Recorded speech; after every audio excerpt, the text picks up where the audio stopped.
Hey traders. Before we get into how I trade, it's probably a good idea to have a look at some of the tools that I use um, in the background. One of the main tools I use is something called Mboxwave. Just a quick Google for it and bring it up. I've got a series of indicators that help with identifying the number of buys and sells and the imbalance between the two. And there's various ways that the indicators show that on the charts, and I'll just go through some of the basics. So we can see here, this is the swing indicator. You've got waves up and waves down, and then you've got deltas on the waves up and deltas on the wave down, just to show if there's any imbalance. You've also got an indicator which groups the imbalances over a period of time, and that gives you an average, and that's quite handy because you know that if there's any spikes, they're going to be ironed out a little bit with the cumulative delta. There's this one here which is M pace, or the new one is X pace, and that looks at the speed of the tape. So that's the speed of the buys and sells that are coming in. So if there's a positive delta buys coming in, but if they're coming in at a rapid rate, then you're going to get a bigger bar at the bottom here, and that could indicate buyers flooding into the market and pushing the price up. And you couple that with the cumulative delta, and then an imbalance on the downswing, and you're looking at a possible buy. Another one is, there's X pace and X control. So the X pace is similar to the M pace, so that's the speed of the tape, but the X control is this one here with the dots, and that tries to represent who's in control of the market at a specific point in time. So the bigger the dot, the more the control. The green dots are buyers and the red dots are sellers. So if you've got lots of red dots here, sellers are in control, and it should push the price down. And same with the green dots, buyers are in control, and it should push the price up. Obviously, you don't use any of these in isolation. You've got to try and build a story around what's going on in the market at the time. Some other things that are quite handy is built in is a couple of indicators that print onto the charts. One of them is Three Stooges. There's the calculation there. He actually gives you the calculation on what you use to print the signal. But it is basically, it's I think it's lower highs and higher highs on the waves, and then diminishing deltas as well. So if you've got diminishing delta on the top, then you could be pushing down, and you've got increasing delta on the bottom, you could be pushing up. Again, coupled with something, another couple of indicators: M cumulative delta, M pace, X control, kind of gives you an idea of where the market might go. It's not foolproof. You've got to kind of understand the market as well.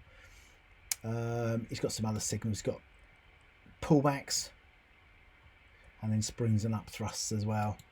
And how he calculates them is all written on there. I'm not going to go into those here. They're just handy to know, really. One of the indicators that he hasn't got here is, let me have a see if I can find it. Is it on that one?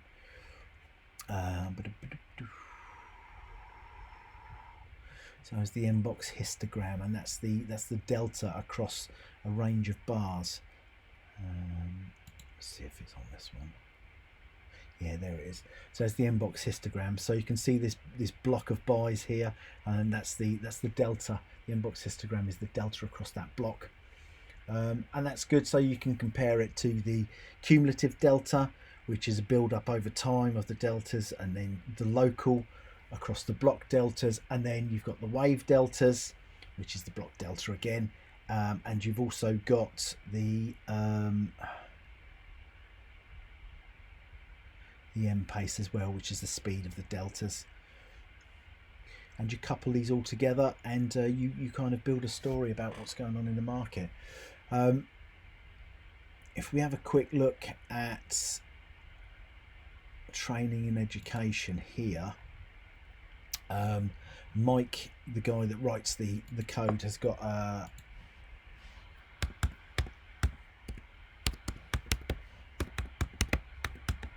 he's got a YouTube channel, can't spell, and there's 80 odd training videos here, where he goes into talking about how to build a story. You know, looking left, see where you're going, see if there's anything diminishing, anything growing, see if, you know, you're getting over time, you can see supply drying up or demand drying up, and then basically building points of confluence. You know, you want to, the more points of confluence you have, the better. You know, you can have upwards of, you know, 5 to 10 points of confluence, and then you've got a reasonable idea of where the market might go. I mean, I find this really invaluable. It's changed the way that I've traded quite dramatically over the last 5 or 6 years. The other really good thing about it is, if we have a look, so we have actually got for NinjaTrader, we've got an API, and you can plug into that, and you can get all sorts of information out of the indicators, and you can actually write your own. You can write your own NinjaTrader scripts in the IDE. I won't say it's easy, but if you know anything about coding, it is fairly easy.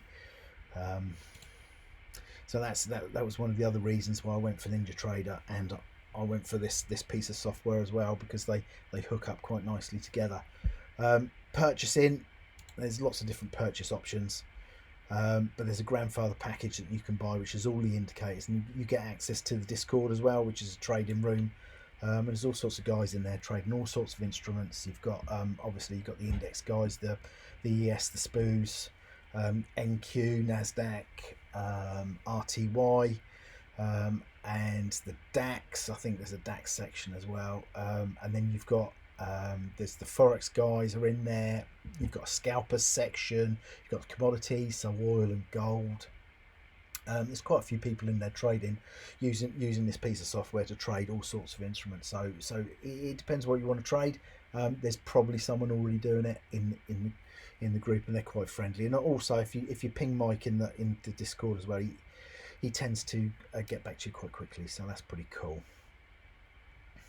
How would you? So once you've purchased it, you'll get a license key via email, and then you just go into whichever platform you've purchased it for, and go in to download the latest version, and then you put in your license key, and that will give you a download. And then once you've downloaded it, what you need to just quickly do is set your machine ID, and your machine ID links your indicators with your platform. This is for NinjaTrader. I don't know if you have to do this for yeah, you have to set the account name for Sierra Chart, set the customer name for TradeStation, set the login account for MetaTrader, and set the user for multi-charts. So slightly different for different platforms, but you have to do that, otherwise the indicators won't work. Obviously you can contact him here, but if you've purchased, just go into the Discord and ping him in the Discord. You'll pick up his Mbox mic. So that's it. That's a bit of a whistle-stop tour again, around this piece of software that I use. And in the next video, I will try and show you how I actually use it to take trades, how I couple it with a bit of support and resistance, or supply and demand areas, and a little bit of price action as well. So building the story around cumulative delta, Mbox histogram, wave deltas, signals that we get like stooges, up thrusts, pullbacks and springs, a little bit of price action, and then we get our entry. Okay, that's brilliant. So if you like this video, click like and subscribe below, and then I will see you in the next one. Cheers.